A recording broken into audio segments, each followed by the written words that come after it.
या जिंदा है? यह सवाल पूरी दुनिया के लिए इस वक्त एक पहेली बन गया। हमास ने यह सफाई दी है कि दाइफ सुरक्षित है और जिंदा है।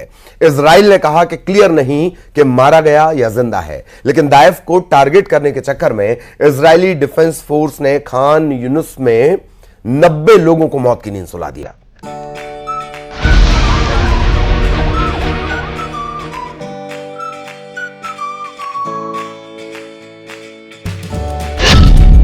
नेतन्याहू को मिली सबसे बड़ी कामयाबी, इजराइल का सबसे बड़ा ऑपरेशन। गाजा में मारा गया हमास का मिलिट्री चीफ। 7 अक्टूबर का मास्टरमाइंड ढेर। मोहम्मद दाइफ की मौत का सच क्या है? दक्षिणी गाजा स्थित खान यूनिस के नजदीक बसा अल मवासी का शरणार्थी शिविर। इजराइल डिफेंस फोर्स की बंदूक से निकलती गोली से बचने के लिए जमा लोग हर सांस पर खतरा महसूस करते।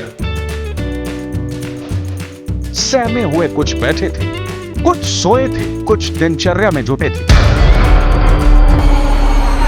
अचानक फायरिंग शुरू होती है। गोलियों की तड़तड़ाहट से पूरा रिफ्यूजी कैंप गूंज उठता है।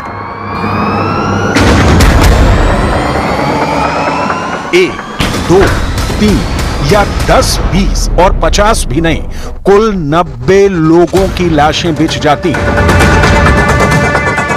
वीडियो फुटेज में देखा जा सकता है कि हमले की जगह पर हर तरफ मलबा बिखरा हुआ था और हताहतों को स्ट्रेचर पर लादा जा रहा था। जान की सलामती के लिए लोग इधर उधर भागने लगते हैं। दंदनाती गोलियां उनका पीछा करती हैं। जो बच जाते हैं ऊपर वाले का शुक्र मनाते हैं। जो मौत के आगोश में सो जाते हैं उनके लिए बचे हुए लोग दुआ मांगते हैं। हमास दावा करता है कि इजरायली सेना के हमले में गाजा में 90 लोगों की मौत हो गई। इस हमले में 300 लोग घायल भी हुए हैं। हमास कहता है कि नेतन्याहू नरसंहार करवाकर युद्ध विराम रोकना चाहते हैं। इजरायली सेना ने अल मसावी को एक मानवीय जोन के रूप में चिन्हित किया था और फिलिस्तीनी लोगों से यहां पनाह लेने के लिए कहा गया था। लेकिन फिर ऐसा क्या हुआ कि यहां इजरायली डिफेंस फोर्स ने लाशें ही लाशें बिछा दी। इजरायल ने सफाई दी है कि यह हमला हमास के मिलिट्री चीफ और उसके सहयोगी रफा सलमा को निशाना बनाकर किया गया था। तो क्या मारा गया हमास का आर्मी चीफ? इजरायल के पीएम बेंजामिन नेतन्याहू ने मोहम्मद दाइफ की मौत की खबर पर क्या कहा? अगर मारा गया मोहम्मद दाइफ तो मौत की पुष्टि अब तक क्यों नहीं हो सकी है? मोहम्मद दाइफ की मौत का सच क्या है? इन सारे सवालों के जवाब हवा में तैर रहे हैं, क्योंकि हमास तो इसकी पुष्टि करने से रहा और जो इजरायल कह रहा है उससे भी मोहम्मद दाइफ के मारे जाने की हकीकत सामने नहीं आ रही है। इजरायल के प्रधानमंत्री बेंजामिन नेतन्याहू ने प्रेस कॉन्फ्रेंस में कहा सेना के जनरलों से मशवरे के बाद इस ऑपरेशन को हरी झंडी दी थी। वो जनरलों से जानना चाहते थे कि हमले की जगह के नजदीक कोई बंधक तो नहीं है, या फिर इस हमले से इजरायल को कितना नुकसान हो सकता है। वो ये भी जानना चाहते थे कि हमले में किस तरह के हथियार इस्तेमाल किए जाएंगे। हम किसी भी तरह से हमास की पूरी लीडरशिप को पकड़ लेंगे।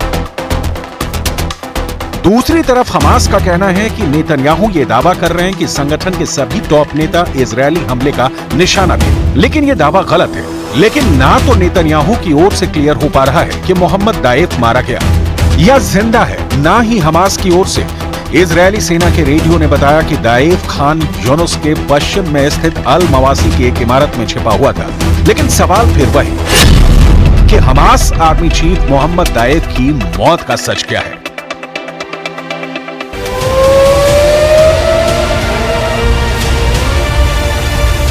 ये पहली बार नहीं है जब इजरायल ने किसी शरणार्थी शिविर पर हमला किया है जिसमें आम फिलिस्तीनियों की मौत हुई है। नेतन्याहू कहते रहे हैं कि हमास के अंतिम आतंकी के जिंदा रहने तक हमले होते रहेंगे। रिफ्यूजी कैंपों पर हमले के पीछे इजरायल की दलील है कि हमास के आतंकी इन कैंपों को ह्यूमन शील्ड की तरह इस्तेमाल कर रहे हैं। उन्हें लगता है कि ये आम लोगों के बीच छुपकर खुद को बचा लेंगे। यही वजह है कि इजरायली सेना इन कैंपों को भी टारगेट कर रही है। संयुक्त राष्ट्र की इस आलोचना के बावजूद कि इजरायल को हमला करते वक्त इसका खास ख्याल रखना चाहिए। कि किसी सिविलियन की मौत ना हो, लेकिन इजरायली सेना के पास उसकी फुर्सत नहीं है। उसका टारगेट क्लियर है और इस रास्ते में आम आए या आतंकी, सेना की गोली इनमें फर्क नहीं करती, लिहाजा लाशें बिछ रही हैं। लेकिन क्या खान यूनुस के हमले में बिछी लाशों में मोहम्मद दाएफ की भी बॉडी शामिल है? क्योंकि अगर ऐसा है तो ये 8 महीने की जंग में मिली इजरायल की अब तक की सबसे बड़ी सफलता होगी। मोहम्मद दाएफ इजरायल के लिए मौत का दूसरा नाम है। मोहम्मद दाएफ 7 अक्टूबर 2023 को इजरायल में हुए आतंकी हमले के बाद से ही इजरायली डिफेंस फोर्स की टॉप लिस्ट में है। इजरायल के मुताबिक दाएफ ने ही 7 अक्टूबर के हमले की योजना बनाई थी। मोहम्मद दाएफ का कोई भी वीडियो इंटरनेट पर नहीं है। दाएफ की केवल 3 तस्वीरें हैं, एक उसके 20 के दशक की, दूसरी उसकी नकाबपोश और तीसरी उसकी छाया की, जिसका इस्तेमाल वो ऑडियो टेप प्रसारित करने पर करता है। पिछले साल दिसंबर में इजरायल के चैनल 17 ने दाएफ की एक नई तस्वीर प्रकाशित की थी। इसमें उसकी एक आंख गायब दिख रही है। इसके अलावा एक हाथ और पैर में भी गंभीर चोट है। फिलिस्तीन में उसे हीरो का दर्जा हासिल है। गाजा में उसे मेहमान के नाम से भी जाना जाता है, क्योंकि वो कभी ज्यादा दिन किसी जगह पर ठहरता नहीं है और ठिकाना बदलता रहता है। वह स्मार्टफोन और आधुनिक डिजिटल तकनीक का उपयोग नहीं करता है। उसे शैडो मैन भी कहा जाता है। हमास की मिलिट्री विंग का प्रमुख मोहम्मद दाएफ इजरायल के मोस्ट वांटेड दुश्मनों की लिस्ट में टॉप पर है। दाएफ का असली नाम मोहम्मद दियाब अल मसरी है। उसका जन्म साल 1965 में खान यूनुस के एक शरणार्थी शिविर में हुआ था। दाएफ पहली बार 1980 के दशक में हमास के साथ जुड़ा था। गाजा के इस्लामिक यूनिवर्सिटी से जीव विज्ञान की पढ़ाई के दौरान वो मुस्लिम ब्रदरहुड के करीब आया। हमास को मिस्र के मुस्लिम ब्रदरहुड की विचारधारा से जुड़ा माना जाता है। हमास की सैन्य गतिविधियों में शामिल होने के चलते 1989 में इजरायल ने गिरफ्तार कर लिया था और वो 16 महीने जेल में रहा। इजरायल की खुफिया एजेंसी मोसाद तब से ही मोहम्मद दाएफ के पीछे लगी है। मोसाद 7 बार मोहम्मद दाएफ की हत्या की कोशिश कर चुकी है। आखिरी बार 2021 में उसकी हत्या की कोशिश की गई थी, लेकिन हर बार नाकामी ही हाथ लगती है। मोहम्मद दाएफ को लेकर कई तरह की बातें की जा रही हैं। जैसे रॉयटर्स की रिपोर्ट के मुताबिक मोहम्मद दाएफ को सुरंगों का नेटवर्क और बम बनाने में विशेषज्ञता हासिल है। हमास ने अपने कद को बढ़ाते हुए उसने आत्मघाती विस्फोटक दस्ते तैयार किए हैं। दाएफ को वर्ष 2002 में हमास की सैन्य शाखा अल कासम ब्रिगेड का प्रमुख बनाया गया।